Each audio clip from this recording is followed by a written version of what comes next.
Friends, this is Frederick Henry, and I'm grateful that you're listening to the Frederick Henry Show, Everything About Trump.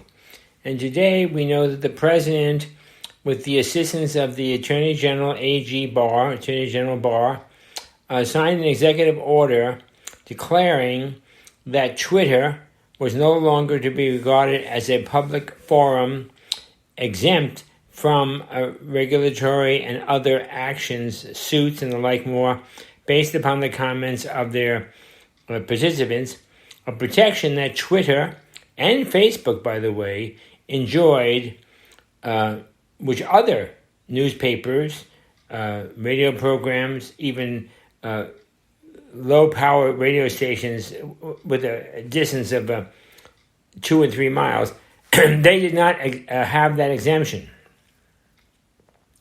And so the Twitter empire with billions and billions of dollars and the Facebook empire with billions and billions of dollars, both of their owners making President Trump's $5 billion empire look like he's a pauper. Remember that Bill Gates is worth about 145 or 165 billion. Warren Buffett's worth about 165 billion. Even the Clintons, I mean, my goodness sakes, they're not billionaires. But, I mean, Donald Trump's empire, he built it himself. He keeps it going with his family's assistance, and it was a lot of hard work. But he's not even in the same league in terms of billions of dollars that these other people are. So now we have these people being called to account for their abuse of the public trust and the protection and privilege that we gave to them in order that we could have Twitter. I mean, really, folks, I mean, for me, where would Twitter be without Donald Trump? Donald Trump spoke to in favor of Twitter, has used Twitter, uses it to get his opinions out, and now Twitter, in a political move, seeking to downgrade the president, to hem in the president, and to act politically against the president, is now going to fact-check him and give the viewers their political opinions about whether they think the president is right, wrong, or whatever. And so the president, rightly, under the guidance of AG Barr, has now signed the executive order putting Twitter in the same league as many other organizations, news organizations, political commentary organizations. And probably Facebook should be next. And so, okay, where do we go with this? Well, I don't know, really. This is a developing story. I don't know the details of it, but I think the president acted wisely. I think he acted under the counsel of the Justice Department. He acted only after having seen the continuous and constant censoring of one political viewpoint in favor of another political viewpoint by the Twitter personnel and their management. Next topic. Today I went out with my wife to go shopping. And we went to stores that were closed for months, 2 months now. And Home Goods happens to be one of these are not advertisement plugs. We love to go to Home Goods. We love to go to TJ Maxx. We went into them today. We wore our masks as requested. We were not required to, requested to wear a mask. And we enjoyed ourselves. We walked around the store. We looked at items. We purchased some items. We stood in line. We paid for our items. The personnel were behind plexiglass. Everything was very normal except for the precautions that we were taking in terms of the face mask and not so much the social distancing. Because if you have a cart, and you're standing behind the cart, with adding 2 feet to that cart means you're 6 feet away from the person in front of you. So that's not a big issue. We had a great time. We enjoyed it. We felt normal again. We felt happy again. And it was particularly interesting because in the stores, so much of their merchandise and the stuff on the shelves was from 2 months ago in their stock rooms, and they have to get rid of this stuff. Easter stuff, all that kind of stuff, and they have to mark it down. So if you're not going out and purchasing stuff at 50% off, you better get out there, folks, because that's what's happening.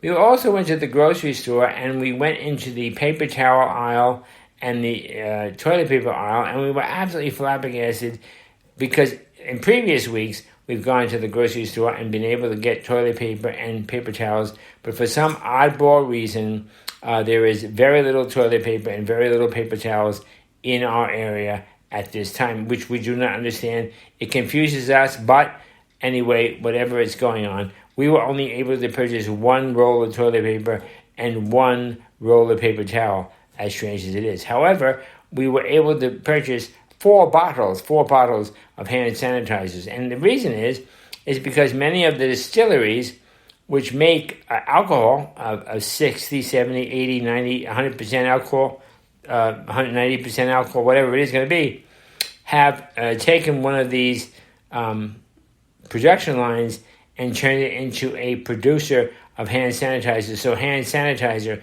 is available in the stores as of right now, and that's a good thing. The whole event today was a good event. We enjoyed ourselves. It was good to see other people. People, even though they had masks on, were talking to each other. There was a certain social reintegration, a certain social sense of community again, a return of some semblance of normality. And I think that's what people want. I think people want to just put this all behind them. We'll be stupid. We'll wash our hands. We'll, if you want us to wear a mask, whoever, whatever. I find it a little bit difficult to breathe inside a mask. Now, I am a nose breather, and maybe a nose breather doesn't do as well behind a mask as a mouth breather. There are two kinds of breathers. We fortunately were able to get a good quantity of surgical face masks. We didn't make our own. Actually, folks, my wife went on the internet yesterday to purchase a tabletop, a portable sewing machine, and found out that she could not get even one because so many people have been purchasing sewing machines online in order to make their own face masks that these items, the sewing machine, in this case a Singer sewing machine, tabletop model, was not available from anybody. We searched and searched from anybody. And so isn't that interesting? I was just reading an article that claimed that President Trump should be held personally responsible for the 100,000 deaths attributed to COVID-19. Now, there's so much information out there, folks. There's so much data, and we're not getting it together here because on the one hand, we're hearing 100,000 deaths. On the other hand, we're hearing that the projections were for 2.4 million deaths by the end of June. And we were hearing projections from the Fauci and Birx people and their supporters that we, at this point in May and beginning of June, we would be running 200,000 additional COVID cases every single day with 2,000 deaths a day. None of this has happened, and that's good. Praise God. The models are faulty. The algorithms are faulty. And as I've said in previous programs, this whole social distancing thing, mask thing, and the whole epidemic thing is an academic exercise carried out by people in academia without evidence, without proof. They say, well, if this is so, then if this is so, then that is so. And if that is so, then this will be the result, which is to say, if this, fill in the this with anything you want, is the truth, then that will be the response. Fill in the that however you want to. And because of that, this will be the result. Fill in any number you want or any result that you want. Everybody will turn into a skunk. I don't know. So there's a lot of spookiness about this. There's a lot of boogeyman-ness about this. There's a lot of fear involvement and fear stroking about this. And I think you and I, at least I can tell you, I and the people I am with and the people I was with today all day long in the public retail establishments all over the place, we got it. We're finished with the whole thing, locking us down, keeping us home, making us obey, and keeping us under wraps because we don't. You say we cannot act responsibly. You say we cannot act as adults. You say we should not be allowed to even risk it, even if we desire to risk it. And we are rejecting that nationwide. I think it's not only where I am, but everywhere nationwide. We're rejecting the idea that we're just incompetent boobs not able to handle this situation. I just got a response on my Twitter account from several posts that I made about the FISA court. And there's a lot of talk about reforming it, revamping it, rearranging it. Listen, the court is wrong in its inception. FISA court, the Foreign Intelligence, whatever it is, court, I'm not going to give you details, you can look up those details yourself, is wrong from the beginning. Why? Because it has secret testimony by secret witnesses, giving secret accusations, filing secret documents, all of it held in secret. And the person who's accused, the person who's being attacked, the person who's being insinuated against does not even know what's happening. This secret court is the kind of thing that Stalin and Lenin and Hitler and Mussolini and Perón, these people would have used this kind of secret court in order to make sure that you and I were arrested, stuck into a black limousine, taken to Lubyanka prison, and hung by the neck until we were dead in some cell in the back room of a factory. No. We cannot have this kind of secret court. And so I encourage you, my fellow citizens, my fellow patriots, to object strongly. Just type in on your Twitter account and on your Parler account. I want to talk about that in a minute. Type in, abolish the FISA court. We cannot reform. This is a corrupt institution. It has been corrupted. It has been misused. It has been abused. It has been used against American citizens, against American president, against a duly elected government in order to try to overthrow the government.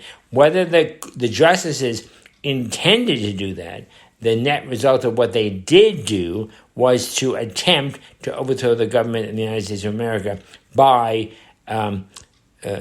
criminal CIA, FBI leaders and directors, Brennan, Comey, Strzok, Clapper, Rosenstein, attempting to undo an election. And the FISA court was a big Mueller and all the rest of those people involved with Mueller. We must stop the FISA court by abolishing it. And if we want to have a debate and discussion about what we should replace it with, if we need to replace it, then I make the suggestion that we replace it with nothing. Replace it with public courtrooms, public justice, publicly elected judges, publicly elected hearings, publicly entered evidence, publicly viewable debate, so that we cannot be terrorized by a secret court with secret hearings and secret accusations, secret warrants, secret witnesses against people who don't even know they're being secreted against. Please, I could be being secreted against right now, and they could be coming to get me with a warrant and carry me off to some FBI rendition place and then have me executed by a foreign government. This happened in the past, my friends, and we should not ignore it. It's very dangerous. I recommend that you just get on Twitter. Please do this. And just say, abolish the FISA court. Let's get rid of this. It's the wrong thing. It's the wrong thing. It's the wrong thing. Okay, as I said, we went out. It was good to see people out. It was good to see people traveling. It was good to see people interacting with each other. It was good to see the retail establishments opened again. And I thought I saw in the faces and in the conversations of people that I encountered during this day a renewed sense of hopefulness and a renewed sense of